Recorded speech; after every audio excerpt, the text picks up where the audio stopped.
كنتم خير أمة أخرجت للناس.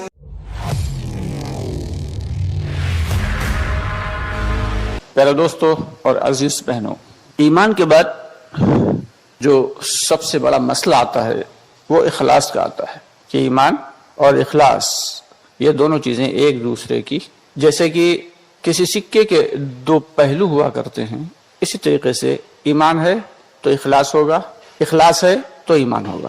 بہت ہی اہم چیز ہے، کتنا بھی ہم نیک اعمال کر لیں اگر وہ اللہ کی رضا کے لیے نہیں ہیں تو سارے کے سارے اعمال ہمارے لیے وبال بن جائیں گے۔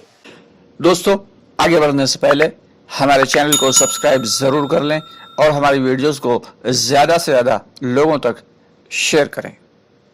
یہ نہیں کہ اس کا صرف نقصان ہوگا کہ چلو اس کا ثواب نہیں ملا، ہمیں اس عمل کا ثواب نہیں ملا، بلکہ اللہ تعالیٰ کے یہاں اس کے بدلے میں سزا دی جائے گی، سزا دی جائے گی، کیونکہ اللہ تعالیٰ فرماتے ہیں کہ تمام شرکا سے میں پاک ہوں، کہ اللہ کے نزدیک شرکت جو ہے وہ بالکل بھی ناپسند ہے ہی نہیں اللہ تعالیٰ کو۔ یہ اللہ کی ربوبیت میں، اللہ کی بڑائی میں، اللہ کی عظمت میں، اللہ کی قدرت میں کوئی بھی شرکت اللہ کو گوارا نہیں۔ ٹھیک اسی طریقے سے اعمال میں ظاہر سی بات ہے کہ اعمال جب کیے جائیں گے، اگر کوئی شخص نماز پڑھ رہا ہے تو کس کے لیے پڑھ رہا ہے؟ اللہ کو راضی کرنے کے لیے پڑھ رہا ہے یا دنیا دکھانے کے لیے پڑھ رہا ہے؟ اگر وہ اللہ کو راضی کرنے کے لیے پڑھ رہا ہے تو ظاہر سی بات ہے اس کا اجر بھی ملے گا، اس کا انعام بھی ملے گا، اور اس کی وہ عمل قبول بھی ہوگا، اور اس کا دنیا میں بھی بدلہ ملے گا اور آخرت میں بھی بدلہ ملے گا۔ اور اگر وہ یہ عمل جو ہے یعنی نماز والا عمل دوسروں کو دکھانے کی نیت سے کر رہا ہے تو دنیا میں اس کی رسوائی ہوگی اور آخرت میں بھی رسوائی ہوگی۔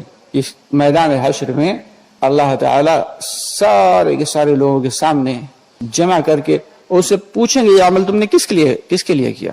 ظاہر سی بات ہے وہ کہے گا کہ اللہ ہم نے آپ کے لیے کیا۔ اللہ تعالیٰ فوراً اسے ڈانٹ دیں گے اور غصہ ہوں گے کہ یہ عمل تم نے میرے لیے نہیں کیا تھا، کیونکہ دلوں کا حال تو اللہ ہی جانتے ہیں۔ اور یہ وہ وقت ہوگا کہ تمام کے تمام لوگ جمع ہوں گے۔ اب اندازہ لگائیے اگر 4-6 لوگوں کے سامنے کوئی شخص ہماری بے عزتی کر دے، اللہ حفاظت فرمائے، اللہم احفظنا منہ، تو ہمیں کتنا برا لگتا ہے۔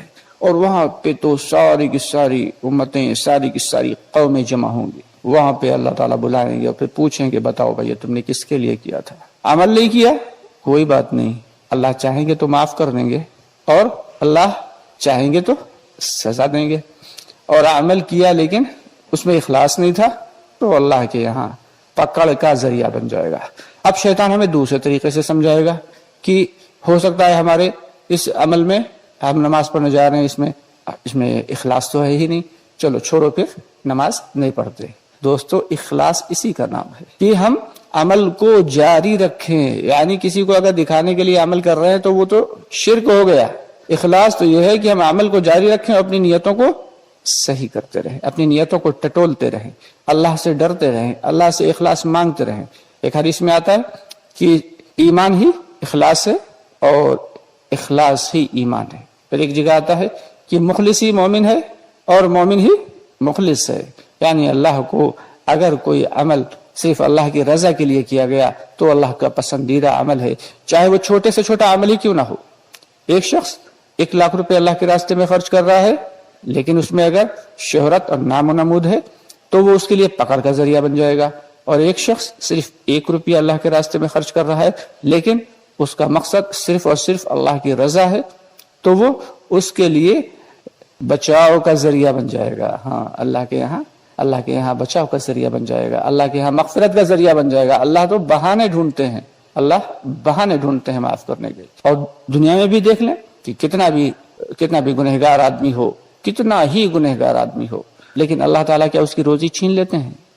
روزی نہیں چھینتے اللہ تعالیٰ کسی کی روزی میں، اس کے اعمال، کیونکہ اللہ کے نزدیک تو یہ معاملہ ہے کہ دنیا کے سارے انسان، سارے کے سارے جنات، سارے کے سارے فرشتے کھڑے ہو کے اگر اللہ کی بارگاہ میں جو ہے وہ کھڑے ہو جائیں اور عبادت کرتے رہیں تو اللہ کی شان میں ذرہ برابر اضافہ نہیں ہوگا۔ اور دنیا کے سارے انسان، سارے جنات، سارے فرشتے یہاں تک کہ تمام مخلوقات کی مخلوقات ساری کی ساری اللہ تعالیٰ کی نافرمانی میں مصروف ہو جائیں، تب بھی اللہ تعالیٰ کی شان ربوبیت میں، اللہ تعالیٰ کی قدرت میں ذرہ برابر بھی کمی نہیں ہوگی، کیونکہ اللہ تو ان تمام چیزوں سے پاک ہیں، اللہ کو کوئی لینا دینا نہیں۔ ہاں یہ جو اعمال ہیں تو یہ تو ہمارے اپنے لیے ہیں، اگر ہم نماز پڑھ رہے ہیں کس کے لیے پڑھ رہے ہیں؟ اس میں ہمارا اپنا فائدہ ہے۔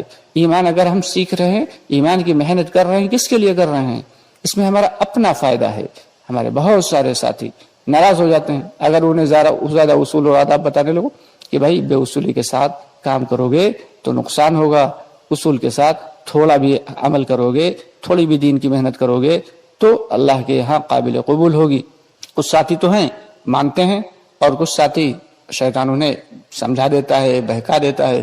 تو ہماری تمام ساتھیوں سے گزارش ہے کہ جب آپ کے بڑے آپ کو کچھ بتائیں، آپ کو کچھ سمجھائیں تو اسے کان بن کے یعنی پورے کے پورے ہمہتن ہو کے سنیں اور عمل کی نیت سے سنیں اور اس پر عمل بھی کریں، عمل پیرا بھی ہوں، کیونکہ سننا برائے سننا نہیں، سننا برائے عمل ہونا چاہیے۔ تو ہمارے تمام کام کرنے والے ساتھیوں سے ہماری درخواست ہے کہ جو بھی ہمارے بڑے ہمارے اکابرین ہمیں بتاتے ہیں اس پر ہم خدمہ پیشانی سے راضی و برضا ہوں کہ وہ جو کچھ بھی بتائیں گے اس میں ہمارا اپنا ہی فائدہ ہوگا۔ ٹھیک اسی طریقے سے جیسے اللہ رب العالمین ہمیں اگر ہدایت عطا فرماتے ہیں تو اس میں ہمارا اپنا فائدہ ہے، نعوذ باللہ من ذالک، اللہ تعالیٰ کو کوئی فائدہ نہیں۔ اللہ تو ان تمام چیزوں سے پاک ہیں، اللہ کی ذات تو اللہ کی شان ہی نرالی ہے۔ تو اس لیے ہم جو بھی عمل کریں صرف اور صرف اللہ تعالیٰ کی رضا کے لیے کریں، اللہ کی خوشنودی کے لیے کریں۔ ہمارا چھوٹا ہو عمل یا بڑا ہو، ہر نیک عمل اللہ تعالیٰ کو خوش کرنے کے لیے ہو۔ اب اس طریقے سے ہم تھوڑے چھوٹے بھی عمل اگر کر لیں گے تو اللہ تعالیٰ کے نزدیک ہماری جو ہے اللہ تعالیٰ ہمارے ان چھوٹے اعمال کو قبول فرما کر اور انہیں بڑھائیں گے اور بڑھا کے پھر اس کا اجر ہمیں عطا فرمائیں گے۔ اس کے لیے کوشش کرنا ہے اور فکر کرنا ہے اور اللہ تعالیٰ سے اخلاص کی خوب دعا بھی مانگنا ہے۔ جیسے ہم ایمان کی دعا مانگتے ہیں نا، یا اللہ ہم سب کو ایمان کی حقیقت نصیب فرما، ایسے ہی ہم سب کو اخلاص کی بھی خوب دعا مانگنا ہے کہ اللہ ہم سب کو اخلاص کی حقیقت نصیب فرما، کیونکہ اگر دل کے اندر اخلاص نہیں ہے، اگر ہمارے دل میں اخلاص نہیں ہے تو ہمارے سارے کے سارے عمل برباد ہو جائیں گے۔ تو دوستو، یہ جو 6 صفات بتائی جاتی ہیں یہ صرف سننے کے لیے، بولنے کے لیے یا تقریر جھاڑنے کے لیے نہیں ہیں، بلکہ یہ تو عمل کرنے کے لیے ہیں اور دوسروں تک پہنچانے کے لیے ہیں۔ اللہ تعالی ہم سب کو ان تمام صفات پر باقاعدگی سے عمل کرنے کی توفیق عطا فرمائے، اور آپ سب کو بھی اس کے ساتھ ہی اجازت چاہیں گے۔ آپ سے گزارش ہے کہ ہماری ویڈیوز کو فیس بک پر، انسٹا پر اور ساتھ ہی ساتھ واٹس ایپ پر زیادہ سے زیادہ شیئر کر دیا کریں تاکہ ہمارے دوسرے بھائیوں تک بھی دین کی بات زیادہ سے زیادہ پہنچتی رہے۔ اور اگر ابھی تک آپ نے ہمارا چینل سبسکرائب نہیں کیا تو اس کو سبسکرائب ضرور کر لیں۔ کمنٹس باکس میں اپنی رائے کا اظہار ضرور کر دیا کریں۔ اگر ویڈیو پسند آئے تو اس کو لائک کر دیا کریں۔